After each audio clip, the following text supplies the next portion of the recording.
And as somebody said once, hello, good evening, and welcome.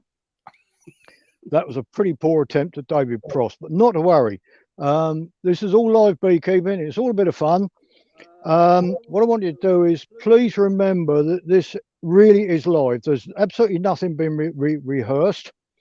So I haven't I gone can round vouch today for and that. sorry. I can vouch for that. Oh, right. Nothing's Okay been then. rehearsed. Yeah. Yeah, honestly, we haven't gone round, or I haven't gone round and checked the hives to make sure that what we're gonna see. I certainly haven't gone round and Vaselined them so that they open up nicely, because some of them will probably be a fair old crack. And I haven't milked off the flying bees, which I'm aware that some people do. So really, what you're seeing is what's actually here in West Sussex uh, at the moment. Just a tiny bit of what's happened in this last week or so. Richard, Martina, and myself spent 3 days, Monday, Tuesday, and Wednesday last week, videoing for a series of educational videos, which hopefully we'll be able to put together, and they will be available hopefully over the winter, varying lengths. Some only a few minutes, some may well be an hour. So they're the sort of things we're doing for you, and we're actually doing it on real bees, exactly the same as you see here. So what have I got this evening? Well, on I've set up what I think is probably going to be the last round of queen rearing in the Morris board hive, which I explained last week or the week before. I've got a couple of small nukes, and they're on their own. I don't think they're strong enough to get to the winter, but we'll discuss that when we get there, and look at ways of um, uh, increasing the numbers to give them a better chance of getting through. I've got several other things, so if we can get moving, then I can show you all of those. Now, it's what's it today? The 11th of August in West Sussex. We've had a fair old flow up until about a week ago, which has now ceased. That, of course, means that there's probably a lot of bees that are looking around to replace what's out in the field. So robbing could be an issue. So I suggest at this time of the year, or certainly in my area, not to keep a hive open any longer than you have to. I was doing some teaching today to a group of people that have only just come into beekeeping. In fact, they're so raw that they haven't, if raw indeed is the right term, so inexperienced that they haven't even got bees yet. And I was explaining to them how bees, certainly towards the end of the year, can become a little defensive, and you shouldn't really be opening the hive any longer than you've got to, because as an experienced beekeeper, you can soon spot robbing bees, that you can see they're darting around looking for things. Very difficult to describe. Whereas the members of the colony, they will be just getting on and doing the normal thing. Of course, when these robbers come down, then the others do pitch into them. So once you start seeing that, quite frankly, the best thing you can do is just close down, because we are in a we're not in a wild or free living situation, because as beekeepers we tend to have colonies that are weaker than there would be in the wild. You just do not get weak colonies in the wild, not unless they're on the point of collapsing. But genuine wild colonies really don't get in that position. When I say genuine, I mean pre-varroa, pre the viruses, and all the problems that have come in the last 30 years. So I'm going to get me get kitted up, fully booted and suited. This is, and we'll pitch into this I say pitch, that's probably a Sussex term really, or a Sussex rural term. Then we will inspect this colony. Now, what I'm going to do is just to have a look and see what the take is like for the grafts. Now we're on the 11th today, and I just had a brief look at the record card. Roger, can you just lift your microphone out of your shirt just a little bit closer to your mouth? It's just a bit close to your chest. Is it? That's right? better. Okay. Is that any better? Yeah, perfect. Did you want me to go through that again or not? We got that you were just going to look through the record card. Oh yeah, just go and look through the record card. Today's the 11th. I actually set up this side of the this box of the Morris board on the 6th, and it was only a couple of hours later that I grafted a full batch of 10. I checked on the following morning, more or less 24 hours afterwards, and there had been 5 rejected. So I moved them around on the frame, and I put 6 to 10 were the ones that were grafted on the 6th, and the 1 to 5 are those that are grafted from the on the 7th. So let's just have a look.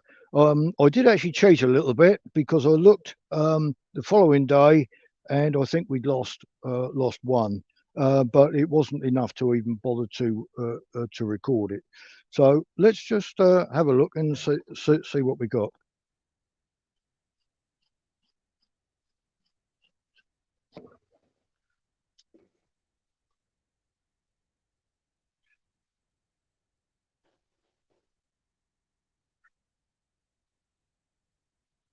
So we just look at this side.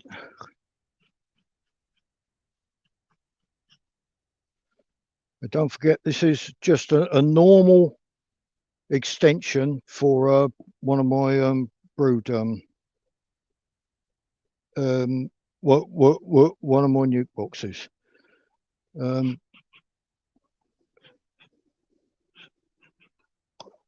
let's have a look in here. We don't know what we're going to get, and sometimes you go into one of these and you find that they've rejected the whole lot, especially late in the season, and that's one of the reasons that I normally stop just around about the 1st of August, really. There's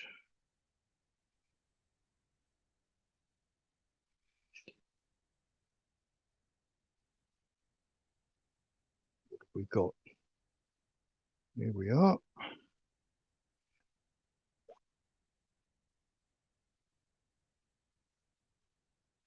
If I turn that up the other way, you've got the numbers and you can see. So turn them round.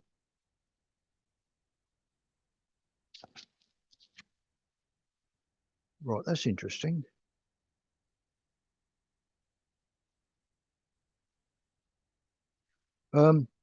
Number 1 looks as if it's still got the larva in. I don't know if you can pick that up. Now that has been in there.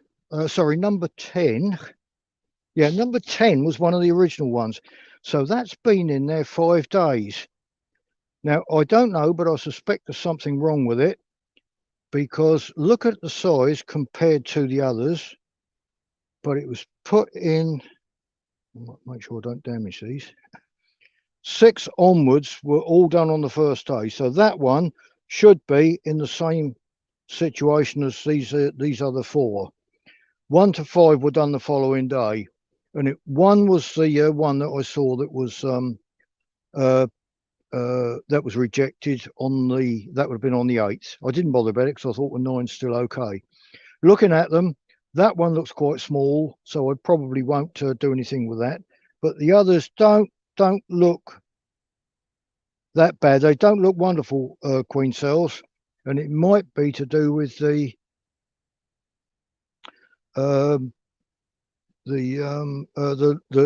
lateness in the season. I'm really quite surprised at number 10 not being as advanced as the others, and I really don't know why. Right now, what I normally do in that one, Roger. Sorry, number 10. Is there a larvae in that? We can see royal jelly, but we couldn't pick up whether there was a yes, larvae. there is. I'll see if I've got a light, Richard. Yeah, I've got a light here. Look.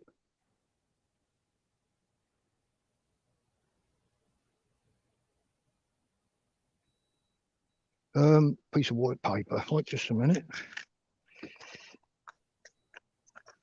If I put that behind there, yeah, wait just a minute. That might give a bit of reflection. Is that any better? Can you see that? Yeah, we can see a dark. Yes, I think so. We can see a darker patch of royal jelly there. Yeah. Yeah. Well, I'll tell you what. Oh yeah, we've got it now. We've got that. Yes, with the angle there gave it some contrast. We could see it. Yeah. Okay. Now, for some reason, that one is a long way behind the others, and I don't know why. What I do know is that occasionally you can get, quite commonly you can get queen cells of this nature that you know are within shouting distance of the same age. Sometimes you can get them emerge 4 days overdue. On one occasion, I had 3 in one comb, in one frame that were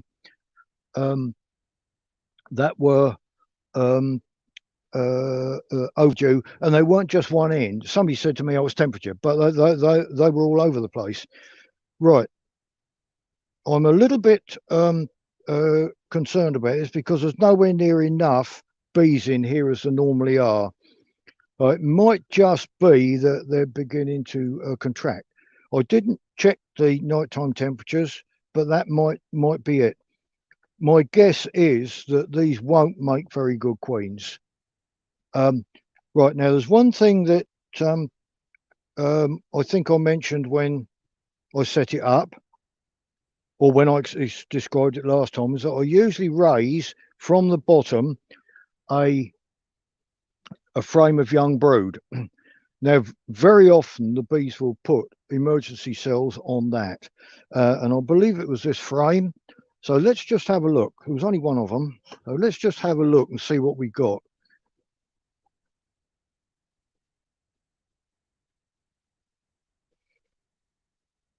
There's nothing on. Oh, yes, there is. There's one on this side. Look, there's 2 on this side.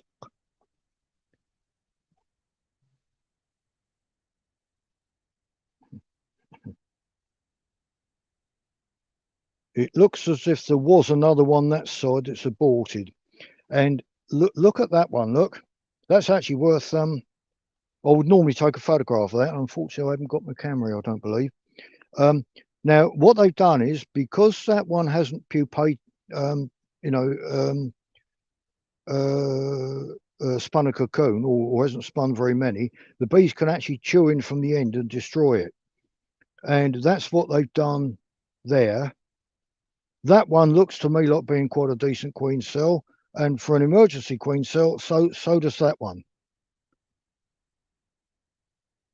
All right, Martina's kind enough to take a photograph for me. Now I can see there's one round the other side.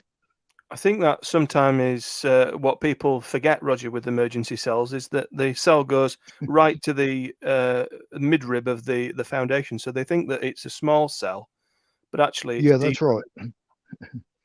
There is, yeah.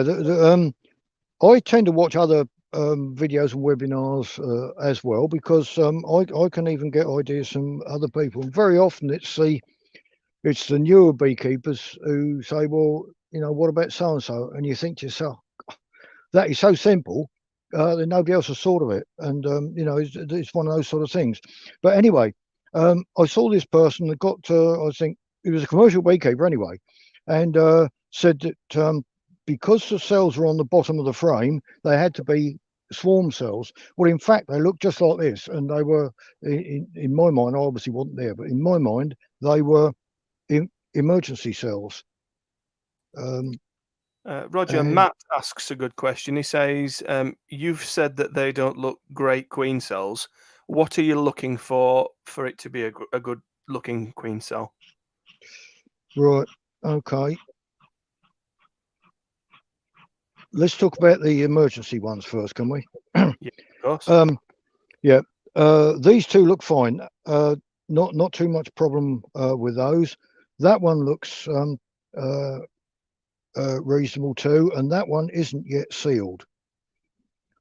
Now, just because they seal some first doesn't necessarily mean that the bees have used older larvae, because if you read my article in BBKA News going back a couple of years, the bees actually take anything up to 3 days to start the various queen cells.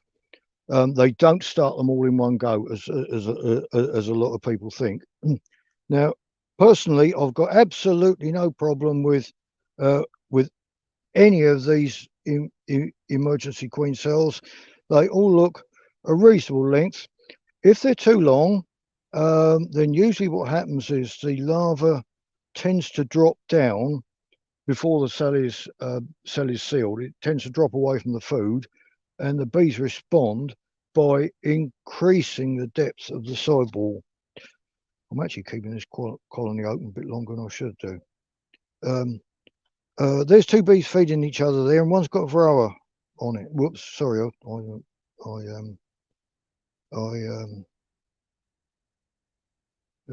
touched it and moved it. Right, okay. So on there, actually, I've got 1, 2, 3. I've got 5 queen cells that I'll be quite happy to use. This isn't a bad colony. It's a bit mixed colours, so you're going to get quite a variation in the characteristics of the resulting colonies. Now let me go back. Oh, hang on, look, Martina. We got some nectar dripping out here, so there's been something coming in today. Yeah, just there. Yeah, you got it? Yeah. I'm sorry, I haven't got a screen, so I can't see what you can, Richard. Right, now we come back to, was it Matt who asked the question? Yes, it was, yeah. Right, okay, let's try and tip these up in just a little bit. Hope Martina can get the camera onto that. This one here, I'm rather suspicious about it, unless, even if I put a very young larva in there, so 4 days, yeah, it might just about be okay. This one here and that one there, they're sort of wasted. Hang on, if I can get the pointer, because apparently my finger it focuses on my finger. I'll get a pointer for you.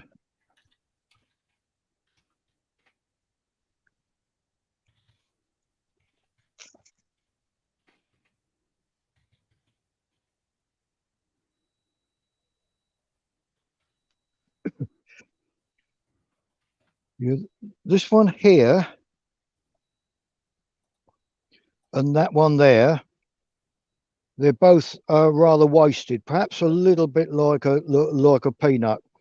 In my experience, if they are, they can produce queens, but usually quite poor ones. Out of that lot, probably this one here looks the best of the lot. Now, what you notice is that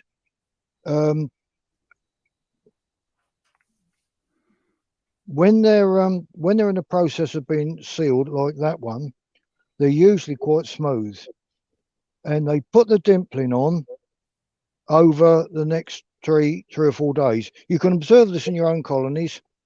You don't need me to tell you that. So when people say that queen cells have got to be dimpled, yes, I would agree with that. But if they're not dimpled, it could mean that they're just a bit younger, rather than there's nothing wrong with them. So those 2 there, I would take out. So 4 and 6 I would take out. Number 2 looks small to me, and I don't know why.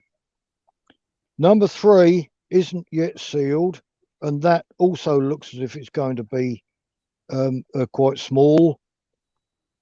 Number 5 isn't yet sealed. I'm not too bothered about that, but you know, I'm sorry, it just doesn't look right to me.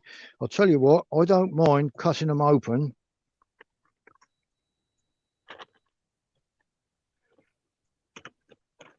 What did you do with my scalpel, Richard?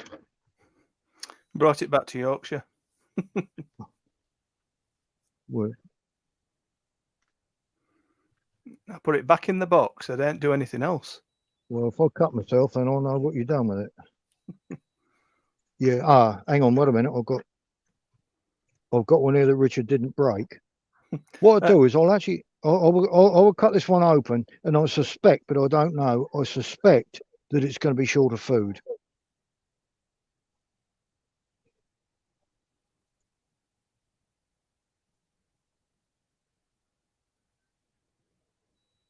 This is the sort of thing you do with your children, isn't it? Because if you think there's something wrong with them, cut them open and see what's wrong with them. Yeah. Perhaps not too bad. It hasn't turned yet. It's about the time that they get sealed that they turn. So let's just see what food there is underneath it. Hang on, I could probably bring that out with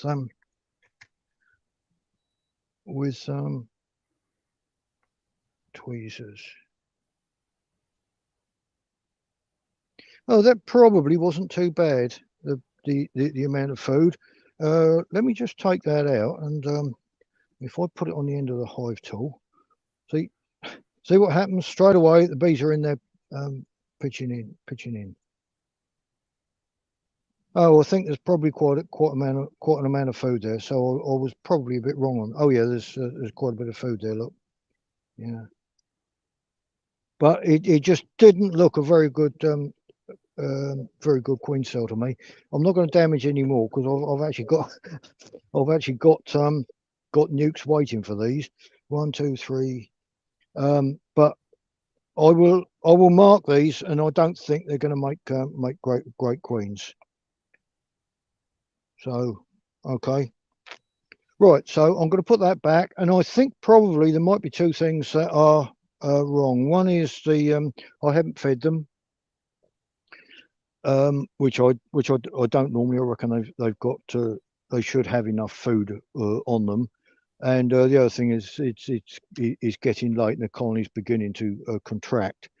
So with this one, I did put frames of food in.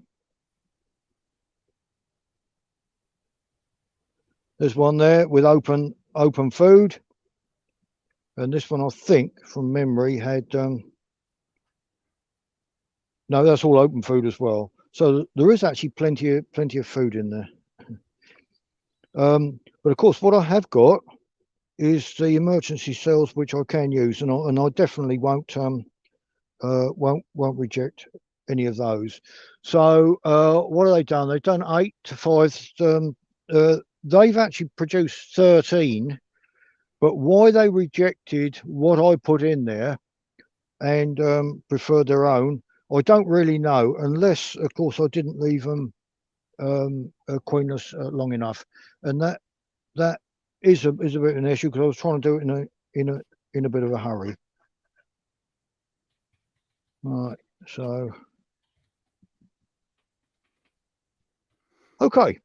Roger, we've had a question. If you'd have put that larvae back into the same cell and kind of mended the sides, would they have managed to salvage it? Do you reckon or not? I don't know what have I done with it. If you hadn't pinched the larvae with the pair of tweezers, that was. Yeah. Okay. Oh, hang on. I've taken the sidewall down now and everything. Yes. Yeah. You'll have to get your questions to come up with questions a bit quicker. Sorry, it might be me that's been asking them quick enough. Oh well, yeah. I knew there was probably a good reason for it. Let me put that lot back in there. Okay. Now I kept that at this time of year. I kept that open longer than perhaps I should have done. So let me let me now go over to the other side. I've got a couple of nukes there that are actually quite small.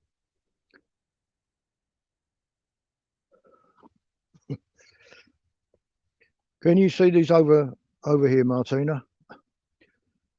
I've got two fairly small nukes here that I've been using for queen rearing, and I don't know how many I've got through them. I have to check the records. Probably, I would think 4 queens at least gone through them, but they're still quite small.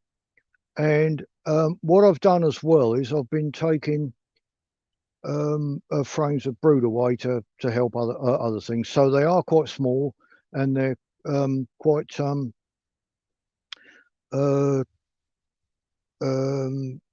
yeah, they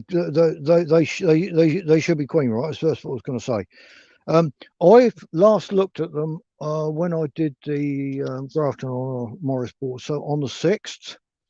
And what I did was I put a frame of sealed or largely sealed brood in both of them. So built them up a little bit. So I'm going to have a look at them today to see what's happened and see if they need any more help. So I'll go into this one first. Oh right, let's look at one or two other things. If you don't want to keep them, excuse me, what you could do is if you've got better queens in here than some of your other colonies, you can just requeen your other colonies and then unite these back to what other colonies, whatever. If you have got one queen in there that's perhaps quite poor, then what you could do is unite them. I mean, they're only you could bring that one into here, that one into there, and straight away you're they're beside each other. I've got here by chance. Sorry about the smoker. I have got here by chance a brood extension that I can put on top of the on top of one of these. So then all I need is just a sheet of newspaper and just do a normal sort of uniting on them. Of course, what you need to do is pinch out the worst queen of the two, and that's the worst queen in our eyes. The problem with letting the bees do it, as I know some people do, oh, the bees know the best. The bees don't know the best. What you probably will do is have the smaller queen that may well be the poorer one as far as the bees are concerned, win the fight, and then natural selection may well take that one out during the winter, where the other one might have been the better one, because natural selection is really the way the bees decide what is best. So it's not just that. Anyway, I'm just briefly going to have a look in these colonies and see what we got. Just a little bit of smoke, not too much. Oh, we got some ants up here.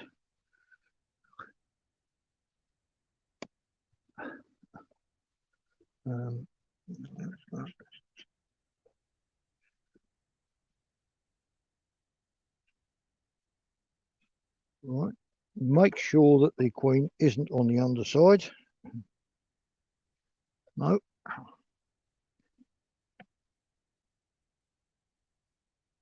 Don't forget, that's a division board, not a dummy board. And somebody made these out of MDF. And you see what the bees are doing with them? So if you make them, I suggest not making them out of MDF. Okay, they're 10 years old, but that's what's happening to them. Right, now you can see straight away they are a queen, right?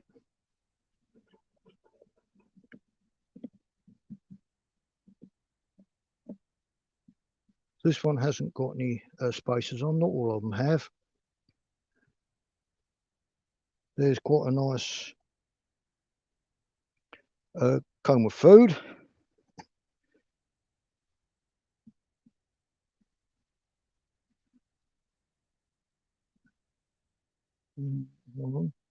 There's probably, what have we got? A third of a frame of sealed brood there, and quarter to a third there. So lateral thinking is a great asset to a beekeeper. We know that that brood is sealed for 12 days. So within perhaps 10 or 12 days, that patch of brood could be the equivalent of approaching a frame of bees, really. So so that will obviously add to the add to the adult population. And we've got there. Now that is probably the frame of brood, sealed brood that I put in last time. So what's happened is the queen has laid all this up, and that side as well. So that's good. Now have a look to see where she's laid out to, because that'll give you a clue what you can get away with. And she has laid right out to here. So I'm quite happy to put another frame of sealed brood in here. If she hadn't laid out there, then I would be a little bit doubtful about it, and probably put in only a frame that's got part brood. I wouldn't put a full frame in, but I think I'm happy to put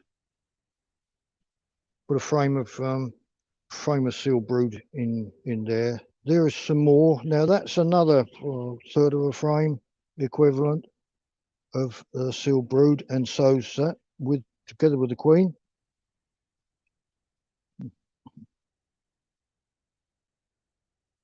Now she's a little bit mobile, but you tend to get that if they're not particularly busy.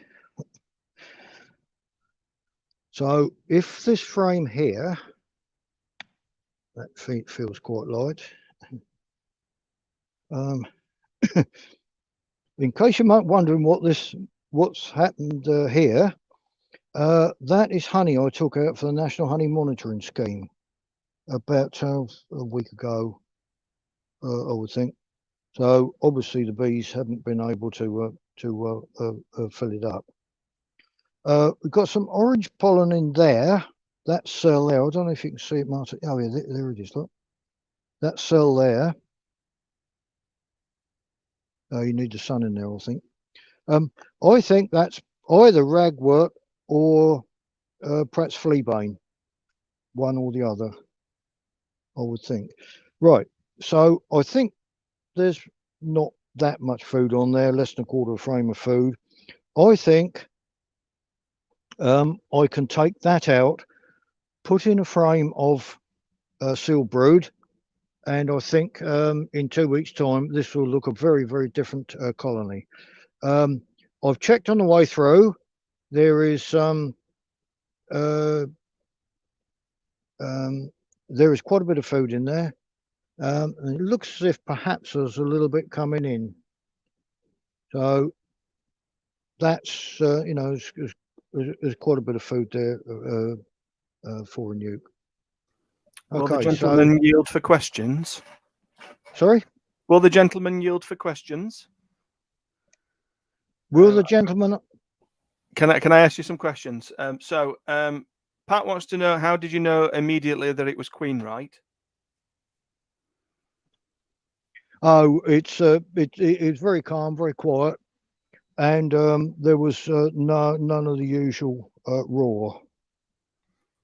Okay. Next question. Why not add a full frame of brood if it's only a small bit that's in there already? Oh well, yes. Sorry, I thought I explained that. If the existing combs, if the queen is laying right to the outside, then the bees know that they can cover that. So that's the point I was trying to make. That I know I can put a frame of sealed brood in there. Don't forget, sealed brood generates its own warmth. I used to say heat, and then somebody told me off and said that it wasn't really heat, it was warmth.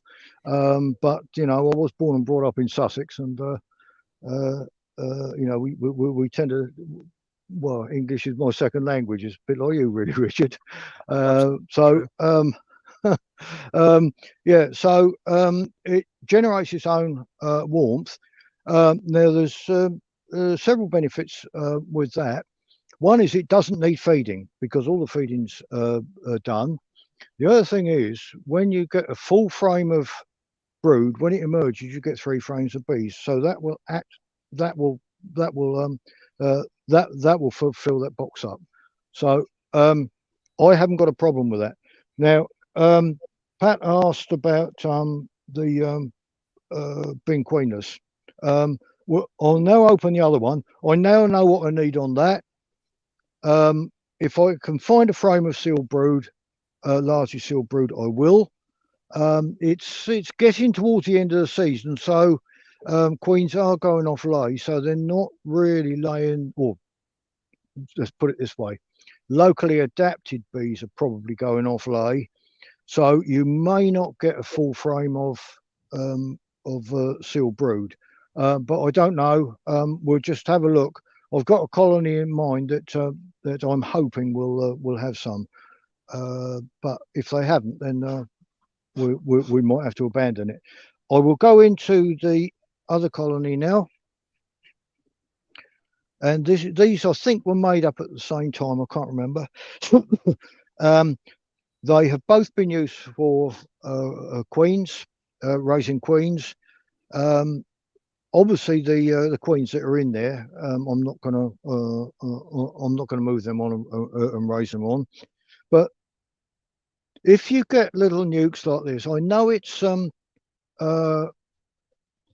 August, but I think probably that last one we saw, certainly when I put that brood in there, I didn't think it was going to make the winter on its own. There's just not enough bees there, and you need quite a lot of bees. You need to cut frames densely populated. So what I'm looking at doing with these two is the honey producing colonies. They don't need a lot of the bees and a lot of the brood that they've got. They can still get through quite well. So what I'm going to do is use those resources to boost these up. Do you know what? This is going to be making up winter losses before the winter happens. And that's something that it isn't taught to beekeepers anywhere near enough in my view. Anyway, I won't moan about anybody else because I'm not a sort of chap. I just moan about myself occasionally. So I'm going to go into this one and see what we've got, and it should be in a similar sort of state than that one. If you get a bit closer, Martina, I'm hoping if Pat's got her fingers crossed, that this colony is going to be queen right, because it was the last time I saw it, which was I think on the 6th, 5 days ago. There it is, look. Now, if that colony was queenless, these bees, I think, would be running around. They'd be sticking their tails up. They'd be fanning. You'd see the Nasonov gland. You've got to be a little bit careful this time of year because the bees can get fired up quite a bit. Now, there's something else that I probably better mention is that certainly when you get the cooler weather coming, and certainly the cooler nights, the bees sort of slow down a bit. And if you're handling a colony, you think, cool, they're nice and placid, and then all of a sudden they get fired up.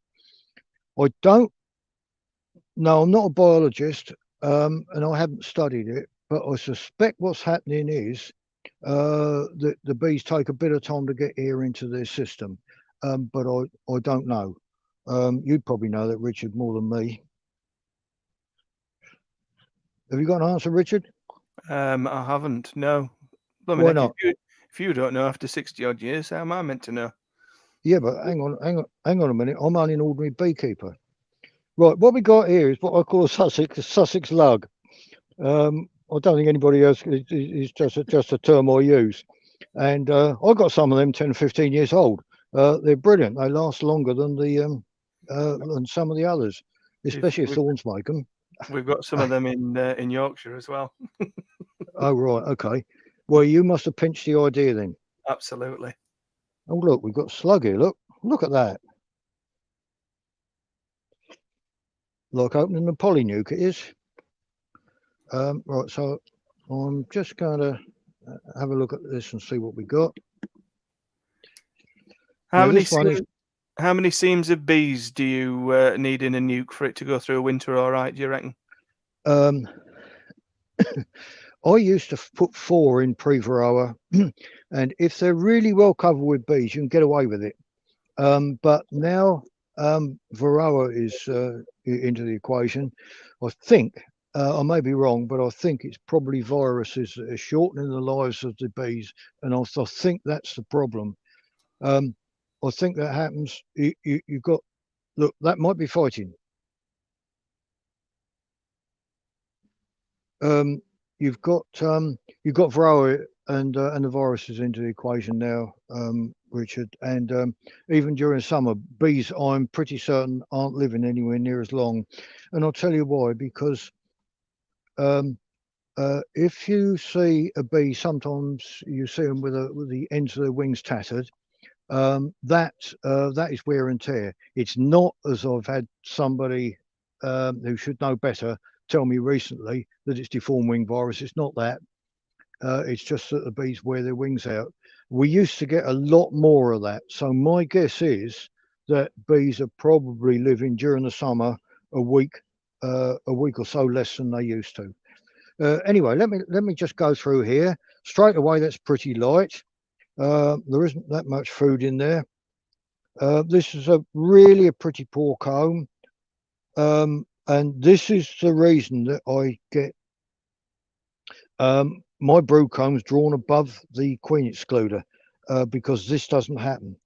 This comb could probably have been put in a colony late last year, let's say, and the bees will make a complete mess of this. So that is one I can take out and replace with a frame of a brood. Getting back to the question, I like to see a 5-frame nuke. It's not the seams of bees; it's the density of the bees on the frames. So I like to hardly see the brood. If you can hardly see the brood, I think you're okay. If you can see lots of brood, then it's not strong enough. I'll see if I can get an example here. That is pretty good. That's not too bad. You can sort of hardly see the brood underneath. Okay, they've moved away just a little bit now, but that's, as far as I'm concerned, fairly densely populated. But again, have a look at it. Estimate you've probably got less than a quarter of a frame of seal brood there. Let me just have a look. Yeah, I know I shouldn't do this. I want to check to see.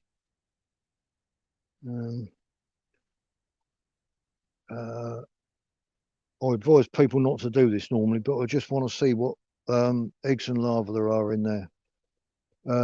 Yeah, there's a few eggs and larvae, not a full amount. I better check to make sure I see the queen. Right. So what I'm saying is that there's nothing following on from that seal brood on that frame. Now, it might just be that the colony is a little bit on the weak side, and the bees are contracting. There's a queen there, looks quite busy. I can see she's got eggs in those cells. I'm going to keep an eye on her, but I will just have a look.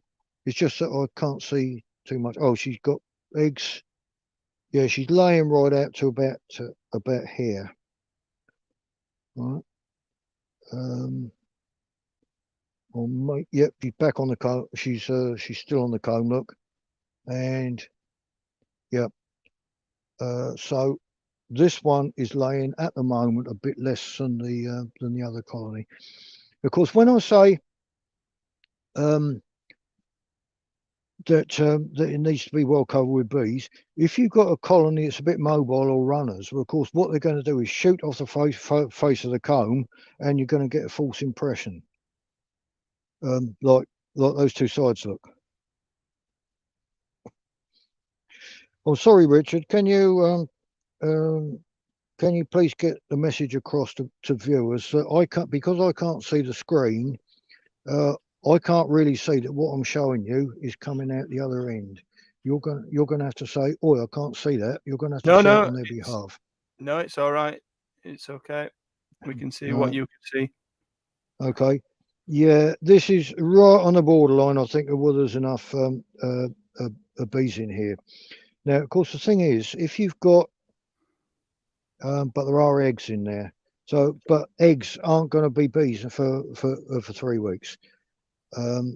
So that is quite light in food. I could do with food and bees in here. So I know that now.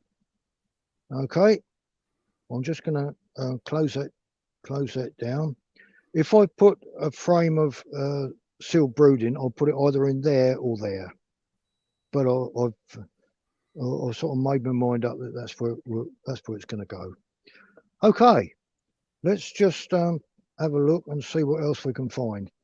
Roger. Now that Peter Jenkins says that Sussex lug looks like a Welsh lug, only they only use one nail. Yeah, they probably use coffin nails as well. Right, I'm going to get myself a twig now.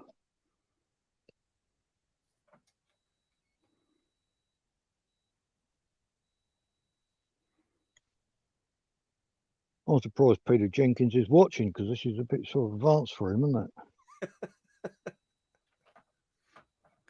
You're a brave man. Well, yeah, beekeeping's fun, isn't it?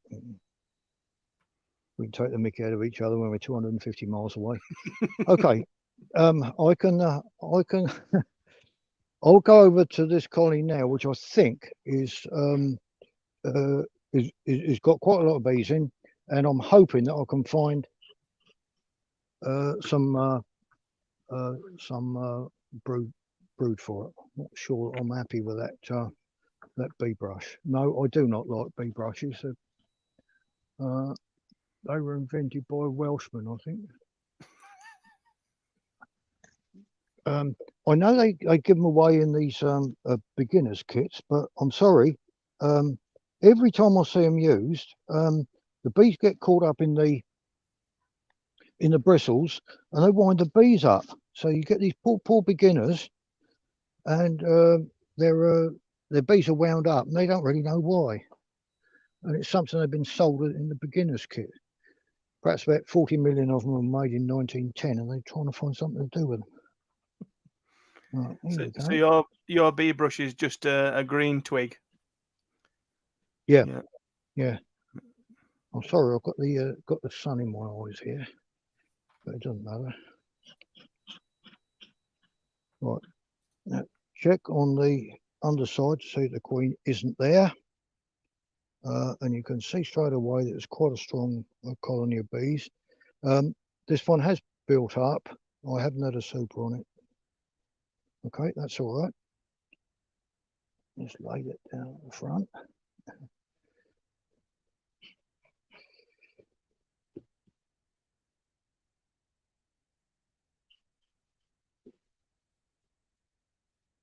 But don't forget, this time of year, the locally adapted bees the queens will be ramping down laying. If you've got some of these other exotic jobbies, then expect them to keep ploughing on, because they do. If that is the case, once you take the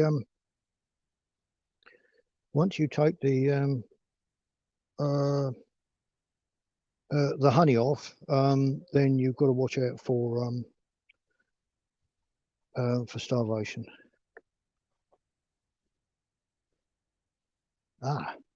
Now that looks like being that's a useful comb of food, that is. So I'm going to use that in that last colony.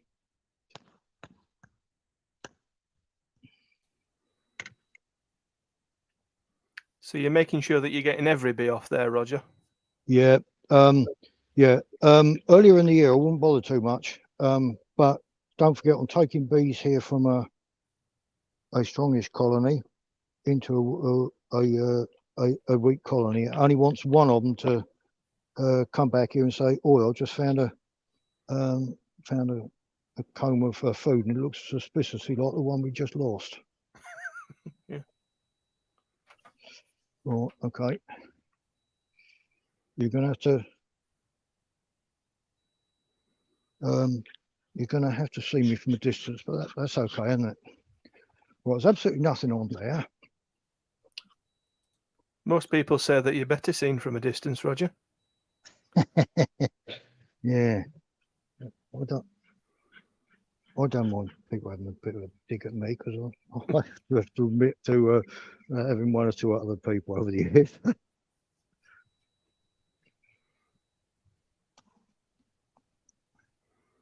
Well, there's that. So there's that comb. Well, I'm going to put that straight back in. So that's now been fed.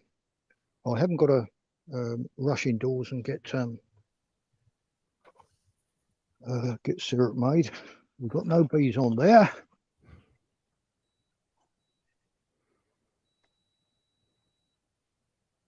Actually, I'll put that back in the colony because there is a little bit of honey on that.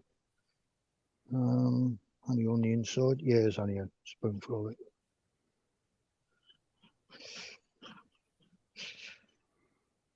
It's a Welsh spoonful, by the way. They have heaped teaspoonfuls of honey, you know.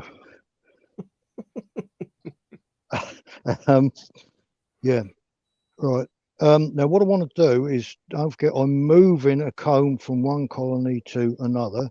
So I want to check for a foul brood. That's quite a small comb, so I'm not going to bother about that. That is all food, so I'm not going to bother about that one.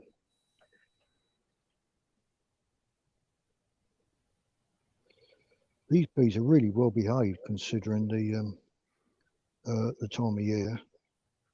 Somebody said that black bees chase you up the garden path. They're not black bees, but they're blackish. Oh, that's quite a nice side of a comb. It's sort of half a frame, not quite enough for what I want. Okay.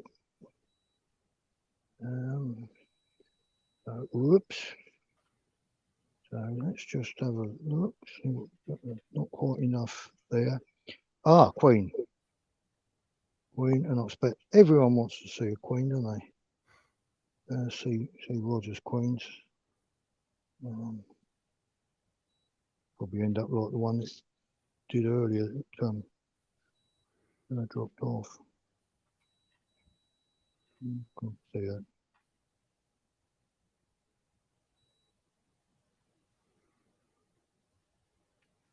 Go on. We done with it, Martina. I don't know what it is, but sometimes if I get not very many. Oh, there she is. Not many bees on a comb. I struggle to see queens, you know. And I've come across other people who found the same thing. So perhaps in a weakish nuke,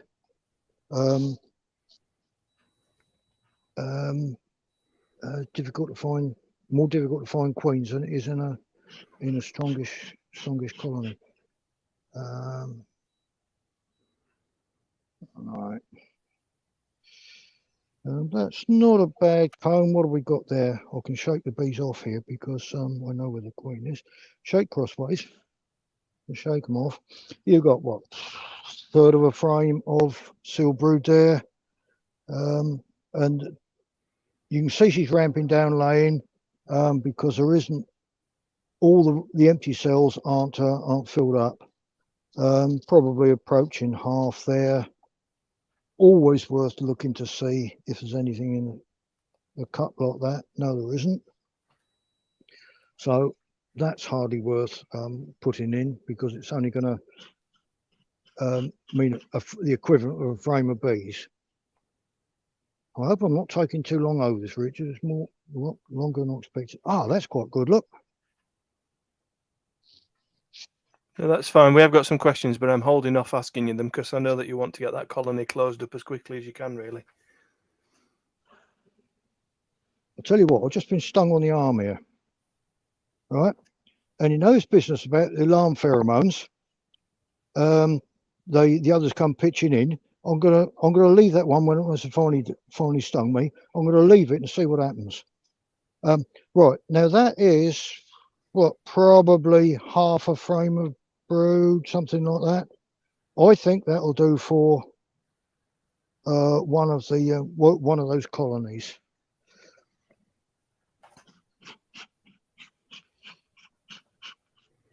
I think that poor bee got pinched on the shirt. I don't know. Let's just have a look at that one. No, that's all young brood. Oh, let's just have a look. I'm having a look at the young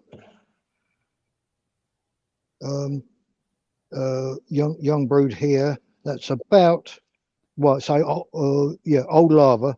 That's of the size and stage where you'd normally get EFB. That all seems fine to me. This poor little thing's still trying to sting me. So as far as EFB is concerned, I'm gonna forget this colony at the moment. That's got quite a lot of sealed brood. Sorry, unsealed brood there. It's about to be sealed. And same on that side. Well, I'll tell you what, I'm having a bit of a problem here with the sun shining in my eye. Ah, that looks good. Look at that. So we'll shake the bees off that. That could go in one colony, and this other frame in another one. So okay, that's I'm not doing this as well organised as perhaps I should do.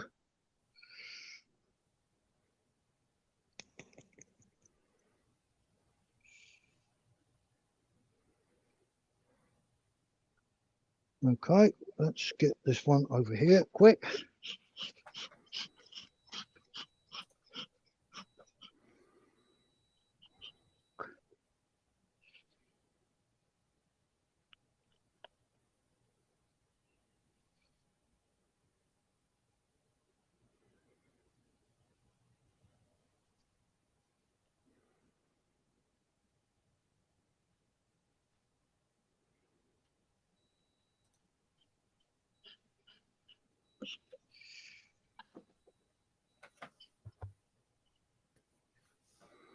So I was going to put it in between those two, and in order to make space, I need to take that frame out.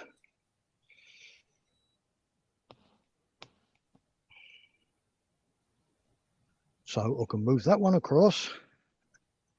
There's a little bit of brood on that side, but no unsealed brood.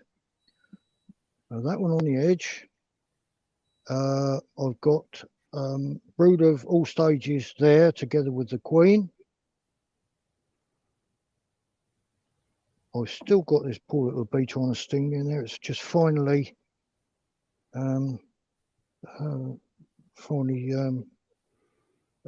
detached itself from the sting. So let's just see if all the other bees pitch into that.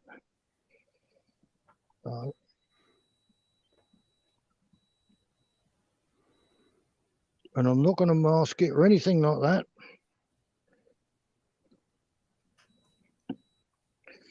But it does remind me that I've just had a second book this year published, Beekeeping Challenge What You're Told, and that's one of it, because I don't think I've ever had a situation where bees have pitched into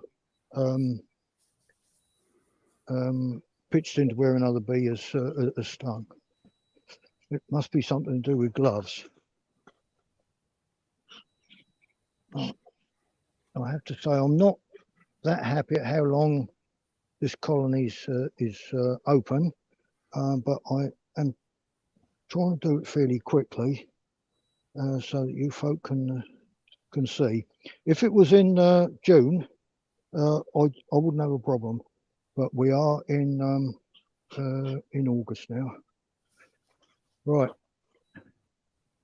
So this one is going in the first colony, where the queen. This one is going in this colony where the queen was laying out to the edge of the brood. Okay. So I'm now going to just open this colony up.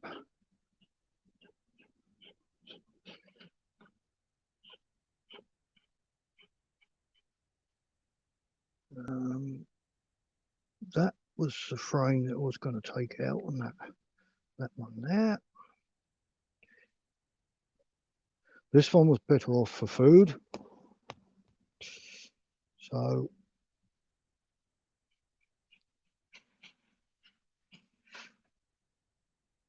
I will put that frame up against the edge. It's got a little bit of brood on it. We'll put that one up against the edge.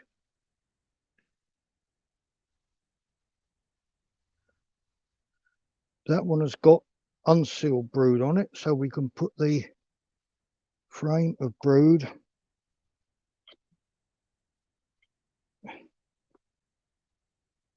minus bees in there. And then close up within reason as quick as we can.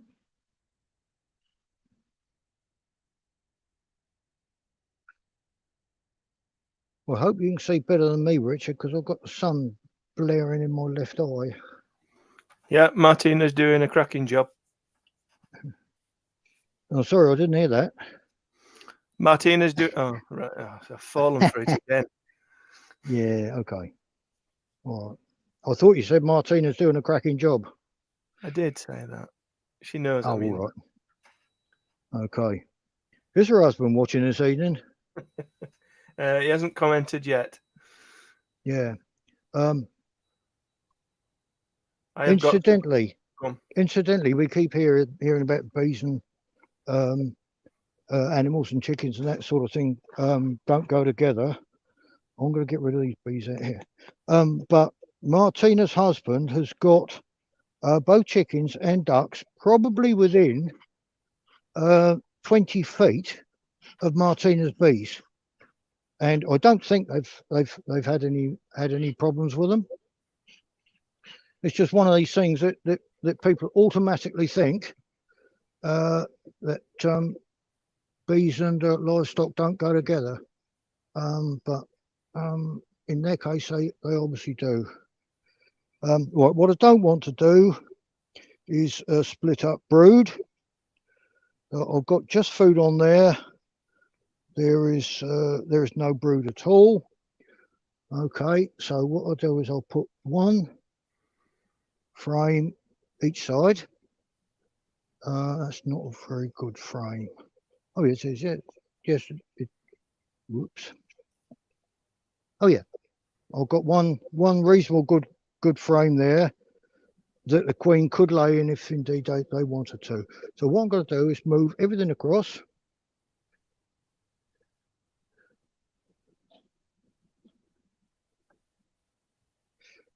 Got a reasonably strong colony here, and I've still got this sting in my arm, and the bees still haven't come and decided that they'd give me a bit more. Perhaps they realise the first one was just accidental. These people keep peddling this stuff, and you know, there isn't always any substance to it. I've got brood on there. This I think was a comb I put in from the other colony. So the one I'm about to put in is better than that. So I'll put that next to it. Right, now this colony here has got brood on 2, 4, 6, 7 combs. And the queen's laying okay, got plenty of bees. I've absolutely no problem with this getting through the winter. The 2 nukes that we've just helped out, we've made it a lot easier for them. I'll have a look probably in another week or 10 days, and I might do the same again. Now there is another trick that you can do, and that is to put the nuke in the position of one of the honey producing colonies. If you do that, you need to cage the queen. Now, incidentally, Peter Jenkins, who you mentioned earlier, he sent me an email about 3 or 4 days ago, and he'd come up with the idea of, you know, these fast, what I call the fast clearer boards, the ones that you've got to have 2-inch deep plinth around the bottom side to take the bees because they come through so fast. When you take the clearer boards off, that's really covered with bees. And what Peter had the idea was to effectively make a swarm with 2 or 3 of these and give them a queen. And I thought to myself, that's a pretty good idea. So what you could do is you could use those bees as well, and perhaps unite them to those little nukes. So, you know, that simple idea that Peter came up with. Okay, somebody's going to say, well, I'm already doing that, and this is what I do. That's fine. That's what beekeeping is all about. I'm probably this year going to do a slight modification of that. The 2 frames of brood that I've taken out of this colony, I reckon if you put those in a brood box and then chucked in the bees from, sorry about the smoke, Martin, he chucked in the bees from a couple or 3 clearer boards, I reckon you're going to have a colony that's going to go into to winter okay. And I'm certainly going to give it a crack because those bees are almost surplus to requirements. Right, we've been going for over an hour. I've probably got some more, Richard, but it's going to take. Oh yes, yeah. I've got to keep going. Can I keep going? Yes. Yeah. Right. Okay. Like I could stop you. Well, if people drop off, then they drop off. They've got something else to do, haven't they? Right. Yeah. This colony here, about what happened was it was a honey producing colony, and I couldn't get a queen into it for several weeks during the summer, and in the end I gave up, and then it didn't even produce lone workers, and in the end what I did was about a month ago I gave it a sealed queen cell, and basically I abandoned it. I know you shouldn't do that, but about 3 or 4 days ago, I went in there, and lo and behold, I got a laying queen, and it's only a very small colony. Well, the bees aren't really worth saving, but the queen probably is. So what I was going to do, and why I've left it, is so that I could show it on tonight. So I'll very quickly go through what I'm doing. We might have to use it in another way with voiceovers or whatever. Anyway, let me quickly go into it. I'll gather all my kit. A little bit of smoke there.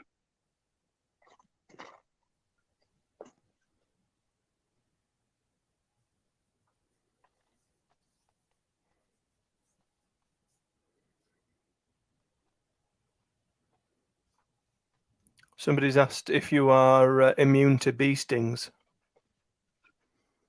I don't know yet. I'll find out. But Here it is, look, and I still haven't had anything pitch into me. So a little bit of smoke into there. There's a couple of points I want to make about this, and I am going to move quite quickly. So if anybody gets something, oh, he's doing this, he's doing that, he's doing something else, then we can all in unison tell them where to go. So you'll see that they're all over one side here, right? Because that's where that's where they ended up. Now the entrance is right in the middle here, making it very difficult for them to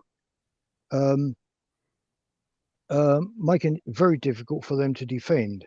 So what I'm going to do is I'm going to take 3 or 4 combs out of this side, move the bees, and they're not as big as they look, move the bees to the center so they can defend it. I'm going to cage the queen, and what I'm going to do is take another colony. It's not quite as strong as the last one, and swap the positions. Okay, so I don't want to give them too much smoke. I'm going to take a few combs out. Now there's a good comb of the type that I normally get drawn out above a queen excluder. That's what I like to put in the brood chamber if I possibly can. So let me just. That's been a comb a bit too long. So now what I'm going to do is move these across. I need to mark the queen if I can.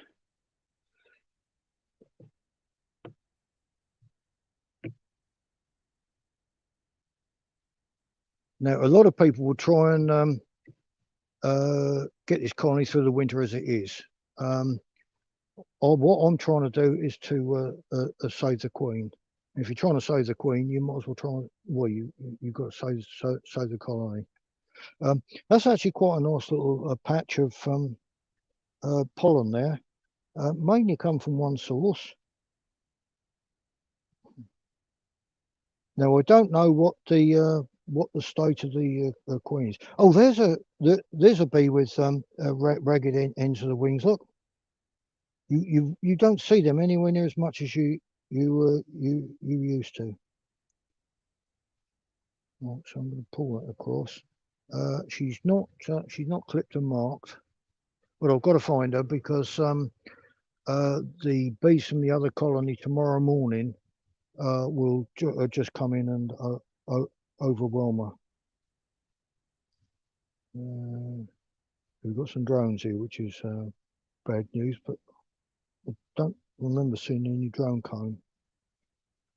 Again, I've got a little bit of a problem trying to find a queen in a small colony.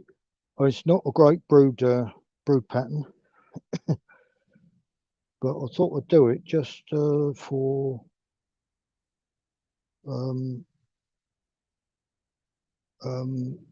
teaching, really, for showing. It may well be that a queen like this just doesn't make it through the winter.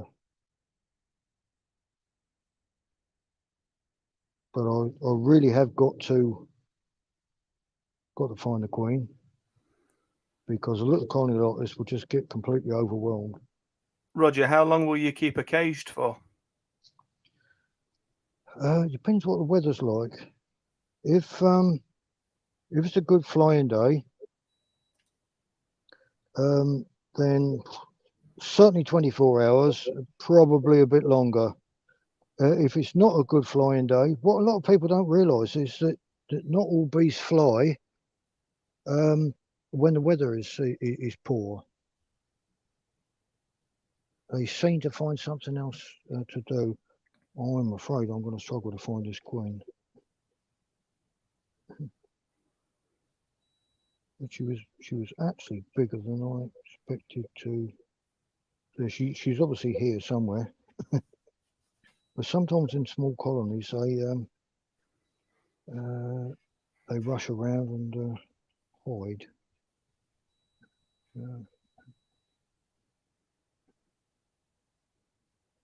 So what I've done already is moved it over to the centre of the box, so that they can defend it. I can't even smell it now.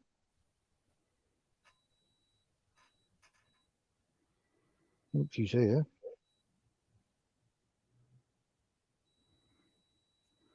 I'm right in thinking that once you've changed their locations, this colony will remain in that location that you moved it to. Yeah, that's right. Yeah. And then if it's not still not built up, I could put it in the position of a full honey production colony. We might have to abandon this, but if I tell you what I'm going to do,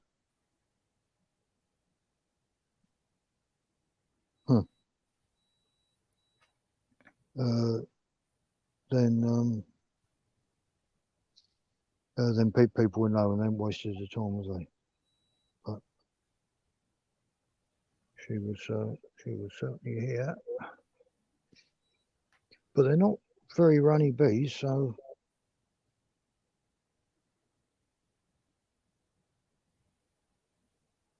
So she shouldn't be roaring around on the floor. I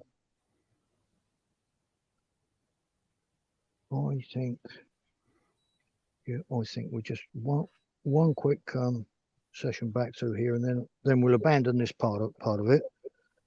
But there's something else that Martina's asked me, well, not asked me to do. But she was pleased when I said I was going to do it.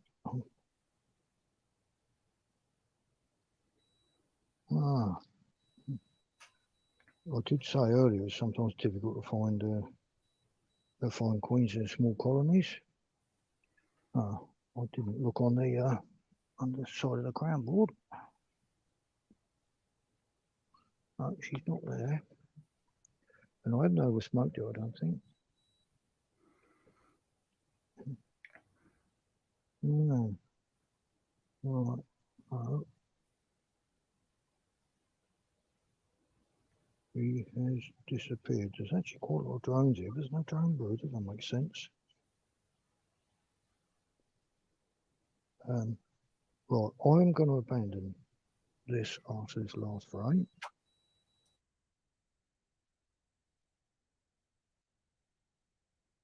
What I'm going to have to do this little job in the morning. Well, no, I'm not. We've got a meeting in the morning, haven't we? Right. Okay. Yeah. Can't find her on there.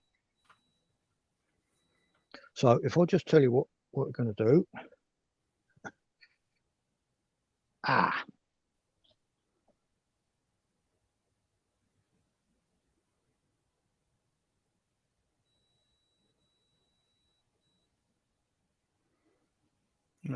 There you are.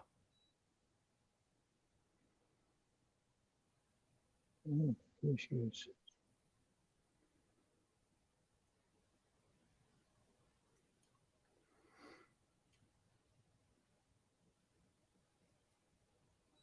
We've lost her again.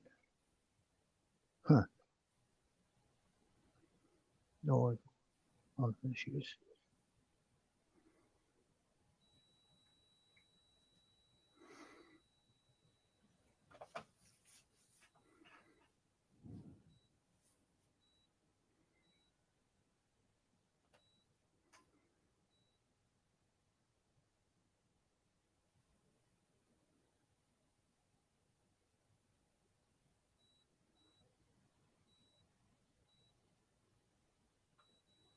No, right. She wasn't there anyway. Right. Okay. Let's abandon that. And you've just plunged that arm that has that sting still in it into those bees. Yeah. There it is. Look. Still got the venom sac attached, and they haven't bothered you. No. Okay. This is a small colony, but right. Right. So what I would do would be to cage that queen. I was going to clip a marker, and then swap the positions with another colony that was just a little bit weaker than that last one we've seen. That was that, and what I was going to do with the other colony was to strap it up and bring it over here. And Martina has asked me to. Well, she didn't ask me to. I told her I was going to do it, and she said, "Oh, it's great," because she spent a lot of time on online to see how to do it. So I'll just show you how I do it.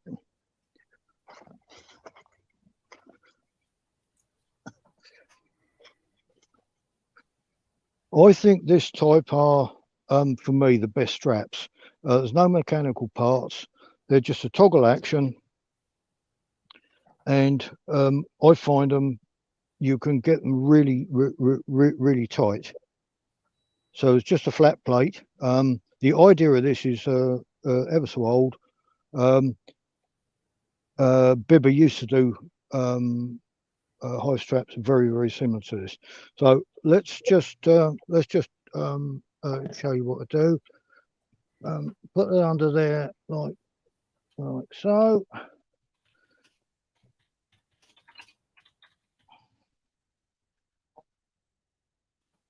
Then just push that through there like that, and that like through there like that, and it's that toggle action that tightens it up. Now that needed just a little bit more, so just pull it through.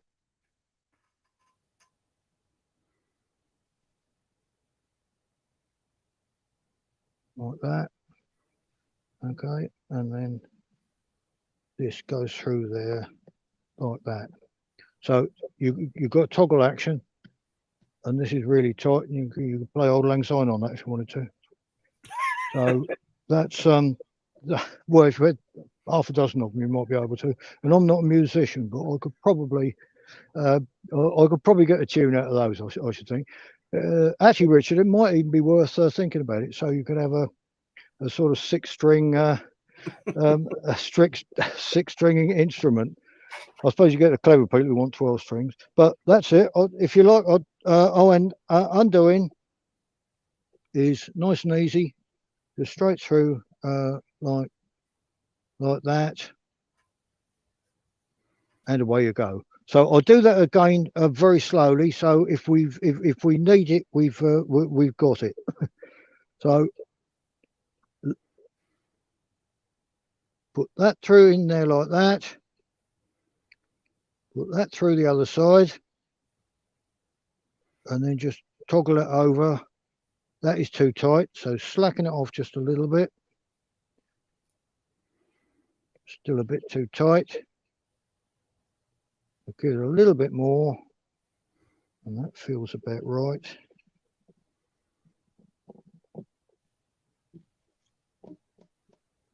See, that is really tight.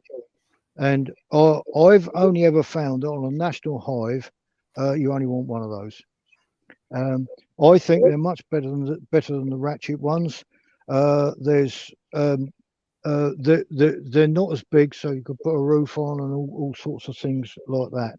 And because there's no moving parts, you've got nothing to break, and they're nice and easy to use. So, I love pinging the string when it's tight. sorry? Okay, I love pinging the string when it's tight. There's something quite satisfying about that once you've attached. You do, yeah. Okay. That would appeal to you, wouldn't it? It would, yeah. Simple mind. Somebody's asked about the blocks of wood on the top of the crown board. It's just spare bit of wood that you had kicking about, isn't it? Yeah, that's all. Yeah.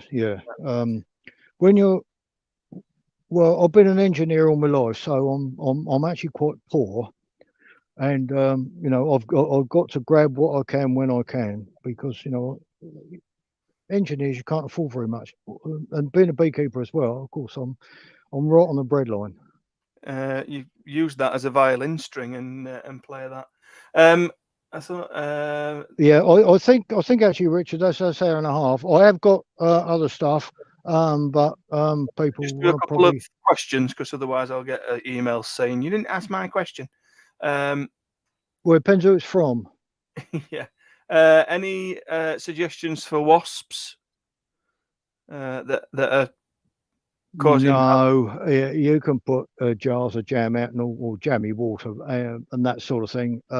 No, I think wasps.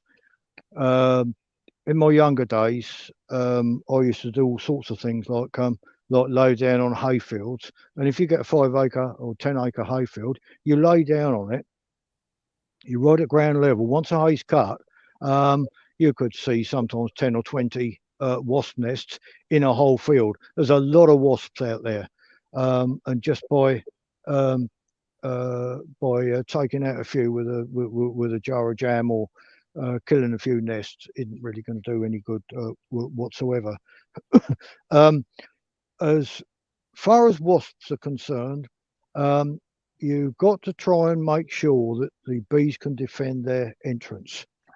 I was talking to some beginners today, and I was actually quite strong with them that certainly at this time of the year, wasps can be a problem. Individually, they're much tougher than bees, and on a one-to-one fight, they will win most of the time.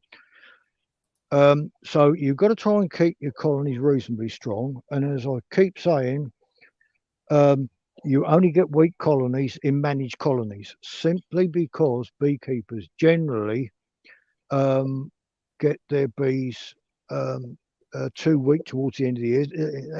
They get online, and somebody sells them the idea of doing a split. Well, that's fine early in the year when there aren't very many wasps, but of course later in the year they can do. Right, so that's one thing.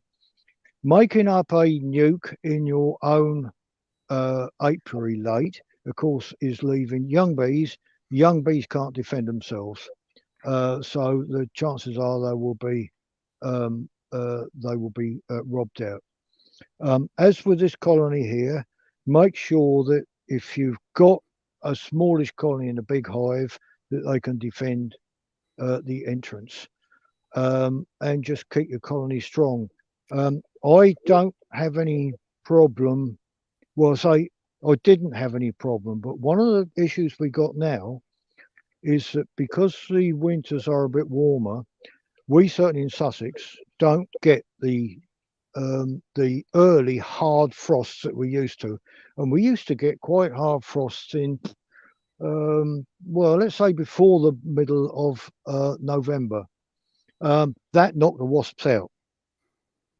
Now, very often you get wasps right into January, and one of our members, Daisy and myself, we both had.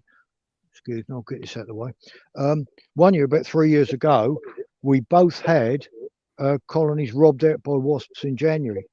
There's absolutely nothing you can do because, of course, the bees, they're going into cluster and they are moving away from their food. So, of course, what the wasps are doing is just going straight in around the side and unopposed, and they are losing the bees are losing their food. I think probably it might be better if I took this off, Richard, if you don't mind. And then perhaps you might be able to see me rather than if there's a glare on that. Another good question from Georgina. How do you know it's a good one? Well, you tell me. Roger, if you had a frame of stores previously frozen with pollen, could you use that for the weak nuke if you defrosted it? Pass. Yeah, I've never really thought about that. Why would you want? Well, why would you want to freeze it to start with? Perhaps because you're taking it out of the colony earlier. I think if you've got that situation, it'd probably keep better on the bees. But having said that, I'm not aware that frozen pollen loses its nutritional value. I'm not aware of it. Wait just a minute. Wait just a minute. Wait just a minute. I heard a talk on one occasion about freeze-dried pollen, and I can't remember the details, so there wasn't too much point listening to it, was there? I can't remember the details, but I think the speaker said freeze-drying doesn't lose the nutritional value as much as freezing does. I think somebody's got to, the questioner has got to seek other information. I'm sure it's there. It needs to come from an authoritative source. not just Michael Mouse who's put up a blog. It's yeah. I'm sure the information's there. Who would you go to? Don't know. I don't know of any beekeeping nutritionalist who would know about that. But it's actually quite a good question. Now, obviously you can't get messages backwards and forwards, but is the questioner asking about frames of frozen pollen or let's say jars of frozen pollen? No, she actually mentions a frame. I'm trying to find the question again now.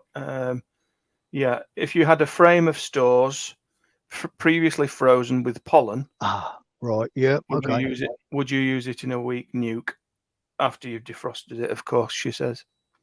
Yeah. Well, actually, it doesn't take long for it to get up to normal temperature. I'll tell you why, because I freeze drone brood and I put that straight into the colony, and it doesn't seem to have any effect on the colony. I know food is going to be different because of heat retention. I really don't know. It's an interesting question. Of course, the people who don't really know the answer say, "Well, what do you want to do it for in the first place?" But if you don't ask these questions, you don't know the answers. You don't learn things, do you? And very often, you ask one question, it leads on to something else. And by the way, this sting's still in my arm. Yeah, Martina, can you just zoom in on that? Because some people aren't believing that you've left the sting in. Yeah, there it is with all the. Of course, I believe it. Yeah, there we go. Yeah, and it doesn't look like you've got any raised hive around it either. No, well, I don't swell up too much. If I get stung a bit close to the eye or under the chin, then I'll swell up occasionally. Right, Roger, they're dropping off quite quickly now because I think we've got to the end. Okay. Yeah, I think we have. Yeah. Just a final one, just to let you know that Roger has got a book out called Colony Increase, the Roger Patterson method, which is available on Amazon for £8. That's on your screens at the moment. You can scan that and go and buy it. He's got another one out as well, which is or will be out shortly. The Teaching Apiary, a brilliant resource, which I encourage you to go and look at. But Roger, thank you very much for your time. And there's another one on its way, which is a beekeeping challenge what you're told. And I'm probably going to get quite a bit of stick for that, but I really don't mind. I have questioned quite a lot of things, but at the same time, I've either given answers or suggested where to go and find the answer, or to even try things yourself, such as this here. I mean, how often do you hear about you've got to mask the scent? Well, that's been stuck in there, must be for a quarter of an hour, 20 minutes. And okay, I haven't had colonies open, but I'm not saying there isn't such a thing as alarm pheromone, but it didn't work in that case. Okay, right. Thank you very much, Roger. And we'll let people know when the next live at the Hive is going to be. It's going to be weather related, and also I think to do with the bees and possible robbing. I think we got away with it quite well tonight. In fact, one thing that does concern me is perhaps if beginners watch it, they might think, oh, in August I can keep the hive open 20 minutes. Well, I can keep the hive open because I know when I'm near trouble and I've closed down. A beginner might not know that, and that's no disrespect to them. It's just a learning experience. Absolutely. Okay, Roger. Right. Thanks very much. See you soon. And thank you for everybody for watching. Thank you very much indeed. Bye.